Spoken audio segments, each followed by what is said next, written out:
Perkenalkan, nama saya Dana Asal Wagustranto dengan nomor NIM 22051214026 dari kelas Sistem Informasi A angkatan tahun 2022. Saya di sini ingin membawakan topik tentang salah satu algoritma penjadwalan dalam sistem operasi, yaitu algoritma Schedule Remaining First atau yang disingkat dengan SRF. Apa itu algoritma SRF? Algoritma Schedule Remaining First atau bisa disebut SRF merupakan salah satu algoritma penjadwalan berjenis preemptif. Penjadwalan proses algoritma SRF ini pada sistem operasi sering diterapkan pada suatu kegiatan atau pekerjaan yang efektif untuk meminimalisir waktu tunggu pada suatu operasi dan mempercepat penyelesaian keseluruhan untuk sekelompok proses yang memiliki tujuan dengan memilih proses dengan waktu sisa paling sedikit untuk dieksekusi terlebih dahulu. Apa itu algoritma preemptif? Algoritma preemptif adalah salah satu jenis dari algoritma. Algoritma preemptif merupakan penjadwalan proses pada sistem operasi yang memungkinkan sistem operasi untuk menghentikan eksekusi pada suatu proses yang sedang berjalan. Kemudian, memberikan kesempatan pada proses lain yang memiliki prioritas lebih tinggi untuk dieksekusi terlebih dahulu. Dan algoritma SRF merupakan salah satu contoh dari algoritma berjenis preemptif. Lalu, bagaimana cara kerja algoritma SRF? Cara kerja algoritma SRF yaitu sistem operasi akan memeriksa seluruh proses yang sedang aktif maupun yang sedang masuk di dalam sistem operasi. Lalu, memilih proses dengan sisa waktu paling pendek untuk dieksekusi berikutnya. Kemudian, sistem operasi akan mengeksekusi proses tersebut terlebih dahulu dan mengulangi proses tersebut setiap kali ada proses yang baru yang tiba atau proses yang telah dieksekusi selesai. Dengan menggunakan algoritma SRF, sistem operasi dapat memproses proses yang memiliki waktu sisa terpendek terlebih dahulu, sehingga meminimalkan waktu tunggu dan mengoptimalkan penggunaan CPU. Lalu, apakah kelebihan algoritma SRF? Kelebihan algoritma SRF yaitu memberikan minimum waiting atau antrian, memberikan prioritas pada proses yang membutuhkan waktu eksekusi yang lebih sedikit. Algoritma SRF selalu memperhatikan waktu sisa yang tersisa dari proses sehingga dapat memberikan prioritas pada proses yang membutuhkan waktu eksekusi yang lebih sedikit, sehingga dapat meningkatkan throughput sistem. Semakin tinggi throughput sistem, semakin banyak proses yang dapat diselesaikan oleh sistem dengan waktu tertentu, sehingga dapat meningkatkan efisiensi dan kinerja sistem secara keseluruhan. Hal ini penting terutama pada sistem komputasi yang memproses banyak tugas secara bersamaan.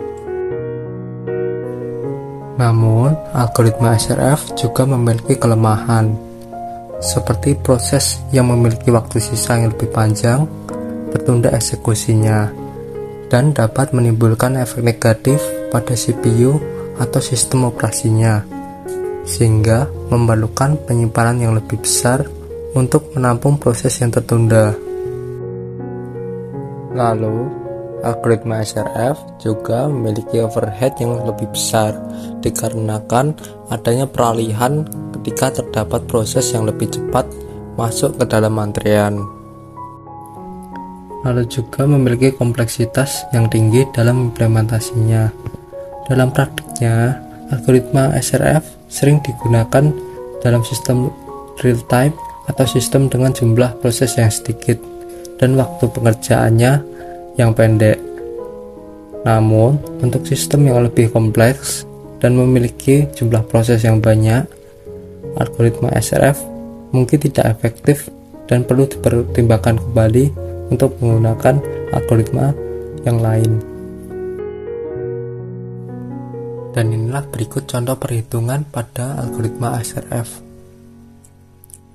Di sini terdapat tabel yaitu P1 dengan arrival time 0, burst time 6, dan proses P2 dengan arrival time 2, burst time 3, lalu proses ke P3 arrival time-nya 4 dan burst time-nya 4, lalu ada proses P4 arrival time-nya 5, burst time-nya 1, lalu yang terakhir P5 dengan arrival time 8 dan burst time 2. Dan kita akan memulai dengan langkah yang pertama, yaitu P1 akan dieksekusikan terlebih dahulu pada menit ke 0. Di saat P1 dieksekusi, tibalah P2 di menit kedua. Dikarenakan SRF merupakan algoritma berjenis preemptif, P1 dan P2 akan dibandingkan untuk menentukan siapa yang lebih dahulu untuk dieksekusi. Dikarenakan P2 memiliki burst time yang lebih singkat daripada P1, maka P2 akan terlebih dahulukan dan proses P1 akan ditunda. Pada menit keempat tibalah P3, namun dikarenakan P2 tetap memiliki proses yang lebih singkat, maka P2 tetap akan dieksekusi. P2 selesai dieksekusi pada menit kelima. Di saat itu juga P4 tiba. P1, P3, dan P4 dibandingkan terlebih dahulu dan hasilnya P4 akan dieksekusi terlebih dahulu dikarenakan burst time-nya lebih singkat. Sedangkan P1 dan P3 akan ditunda. Pada menit ke-6, P4 telah selesai dieksekusi dan akan dilanjutkan oleh P1, dan walaupun time burst-nya sama, tapi dikarenakan P1 telah mengantri lebih dahulu daripada P3, maka P1 akan terlebih dahulukan. Dan pada proses ke-8, P5 telah tiba. P1 tetap berjalan karena posisi burst time P1 dan P5 sama. Pada menit ke-10, eksekusi P1 telah selesai. Lanjut ke eksekusi P5 dikarenakan burst time-nya lebih singkat daripada P3. P5 selesai pada menit ke-12 dan dilanjut proses yang terakhir, yaitu proses P3. P3 telah selesai pada menit ke-16 dan semua proses telah selesai semuanya di menit ke-16. Lalu kita masuk untuk perhitungan AWT atau average waiting time. Dengan rumus waiting time sama dengan waktu proses dikurangi arrival time. Dengan data yang didapatkan, P1 sama dengan 0 min 0 ditambah 6 min 2 sama dengan 4. Lalu P2 yang memiliki waktu proses 2 dan arrival time-nya 2, jadi waiting time-nya adalah 0. Lalu P3 mempunyai waktu proses 12, lalu dikurangi dengan arrival time-nya 4, jadi sama dengan 8. Lalu P4 memiliki waktu proses 5, dikurangi dengan arrival time-nya yaitu 5, dan hasil waiting time-nya yaitu 0. Lalu P5 memiliki waktu proses 10, dikurangi dengan arrival time-nya yaitu 8 sama dengan 2. Lalu kita menghitung average waiting time-nya atau AWT dengan rumus AWT sama dengan total waiting time dibagi dengan jumlah proses.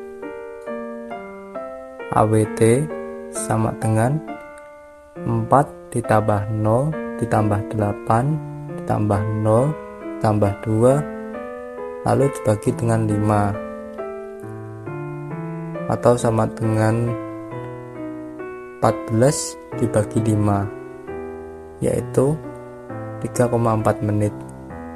Jadi average waiting time-nya yaitu adalah 3,4 menit. Dan sekarang kita akan mencoba untuk menghitung TAT atau time around time. Time around time memiliki rumus yaitu finish time dikurangi dengan arrival time. Lalu di sini kita memiliki data yaitu P1 dengan finish time-nya yaitu 10. Lalu arrival time-nya yaitu 0. Jadi 10 dikurangi 0 sama dengan 10. P1 memiliki time around 10. Lalu P2 memiliki finish time 5 dikurangi dengan arrival time-nya yaitu 2. Jadi turnaround time-nya yaitu 3. Lalu P3 dengan finish time 16 dikurangi arrival time-nya 4. Jadi turnaround time-nya yaitu 12. Lalu yaitu P4 memiliki finish time-nya 6. Lalu arrival time-nya 5 sama dengan 1. P5 dengan finish time 12 dan arrival time-nya 8 sama dengan 12 kurangi 8 yaitu 4. Turnaround time-nya P5 yaitu 4. Lalu untuk rumus average turnaround time-nya yaitu AVGTAT sama dengan total turnaround time dibagi oleh jumlah proses. Nah, di sini total around time-nya yaitu 10 tambah 3 tambah 12 tambah 1 tambah 4 lalu dibagi jumlah prosesnya yaitu 5. Jadi average turnaround time-nya yaitu 6 menit.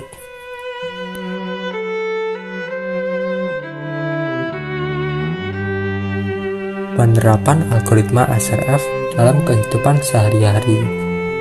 Algoritma SRF dapat digunakan dalam situasi di mana ada banyak proses yang perlu dieksekusi dan harus dijadwalkan secara efisien.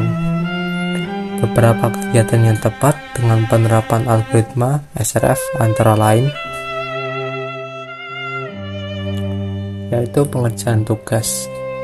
Ketika memiliki banyak tugas yang perlu dikerjakan, algoritma SRF dapat digunakan untuk memprioritaskan tugas-tugas dengan waktu tersisa atau deadline yang paling sedikit. Dengan cara ini, Anda dapat menyelesaikan tugas-tugas yang memakan waktu lebih sedikit terlebih dahulu dan meminimalkan waktu yang diperlukan untuk menyelesaikan seluruh tugas. Lalu, contoh kedua yaitu penjadwalan penerbangan. Algoritma SRF dapat digunakan dalam penjadwalan penerbangan untuk memprioritaskan penerbangan dengan waktu yang tersisa yang paling sedikit.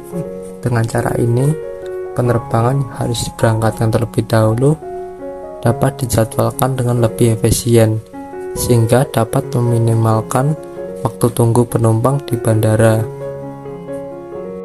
Lalu pada perawatan mesin, ketika kita perlu merawat mesin-mesin yang digunakan dalam produksi atau sebuah industri, algoritma SRF dapat digunakan untuk memprioritaskan mesin-mesin waktu yang tersisa paling sedikit untuk diperbaiki lebih dahulu.